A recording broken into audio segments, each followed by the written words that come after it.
এক বিশাল ঘন বনের ভেতর দিয়ে বয়ে চলত একটি রূপালী রঙের নদী। সেই নদীর পাড়েই ছিল বনের রাজা মহাবীর বাঘের ডেরা। একদিন সকালে বাঘটি নদীর ধারে জল খেতে এলে তার দেখা হল এক বিশাল ভালুকের সাথে। ভালুকটি নদীর ওপারে থাকা এক মৌচাক থেকে মধু সংগ্রহের চেষ্টা করছিল।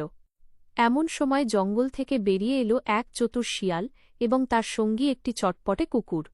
শিয়ালটি বাঘকে কুর্নিশ জানিয়ে বলল, মহারাজ, নদীর ওপারে যাওয়ার একটি ব্যবস্থা করা দরকার। কুকুরটি বনের ঝোপঝাড়ের ভেতর দিয়ে দৌড়ে এসে খবর দিল যে ওপারে যাওয়ার ব্রিজটি ভেঙে গেছে। বাঘ গম্ভীর গলায় গর্জন করে বলল, আমরা সবাই মিলে কি নতুন একটি পথ তৈরি করতে পারি?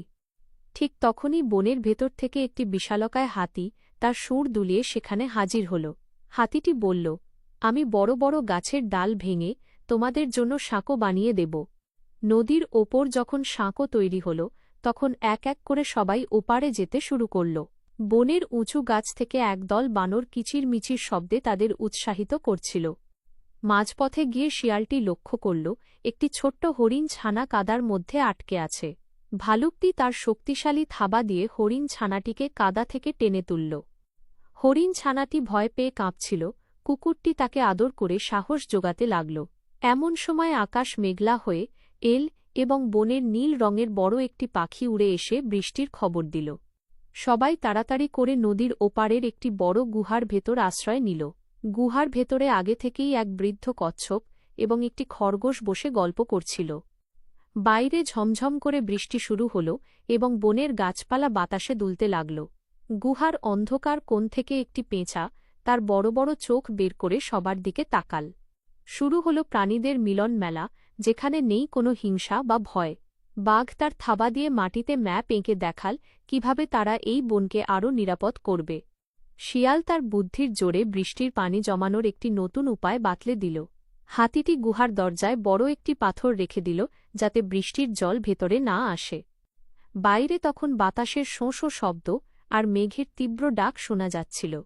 গুহার ভেতরে কুকুরটি পাহারা দিচ্ছিল যাতে সবাই শান্তিতে বিশ্রাম নিতে পারে। কিছুক্ষণ পর বৃষ্টি থামলে আকাশ জুড়ে এক বিশাল সাতরঙা রামধনু ফুটে উঠল।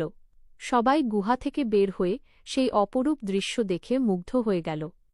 একটি জিরাফ তার লম্বা গলা বাড়িয়ে উঁচু ডাল থেকে কচি পাতা পেড়ে হরিণ ছানাটিকে খেতে দিল। বন বিড়ালরা গাছের আড়াল থেকে উঁকি দিয়ে এই সুন্দর বন্ধুত্ব দেখতে লাগল। হঠাৎ তারা শুনতে পেল বনের গভীরে এক অদ্ভুত শব্দ হচ্ছে। বাঘ, ভালুক এবং শিয়াল সতর্ক হয়ে শব্দের উৎসের দিকে এগোতে লাগল। সেখানে তারা দেখল একটি মস্ত বড় পাথর পড়ে বনের ঝরনার মুখ বন্ধ হয়ে গেছে। পানির অভাবে বনের অন্য প্রাণীরা খুব কষ্টে ছিল। বাঘের এক ইশারায় হাতি এবং ভালুক মিলে পাথরটিকে ঠেলে সরিয়ে দিল। ঝরনার স্বচ্ছ পানি আবার কুলকুল শব্দে বইতে শুরু করল। বনের ছোট ছোট প্রজাপতিরা আনন্দিত হয়ে সবার মাথার ওপর ওড়াউড়ি করতে লাগল।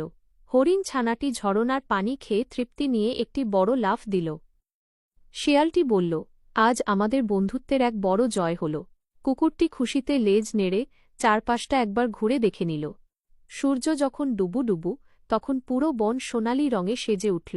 গাছের মগডালে বসে কাঠবিড়ালিরা বাদাম চিবোতে চিবোতে সব দেখছিল। বনের সব প্রাণী নদীর ধারে গোল হয়ে বসল একটি বিশেষ সভার জন্য। বাঘ ঘোষণা করল, আজ থেকে এই বনে আমরা একে অপরের পরম বন্ধু। বনের রাত নামতেই জোনাকিরা হাজার হাজার প্রদীপ জ্বেলে দিল। মানুষের কোনো ছায়া নেই, শুধু আছে বন্য প্রকৃতির নিজস্ব এক রাজত্ব। ঝিঁঝি পোকারা এক সুরে গান গাইতে শুরু করল বনের নিস্তব্ধতা দূর করতে।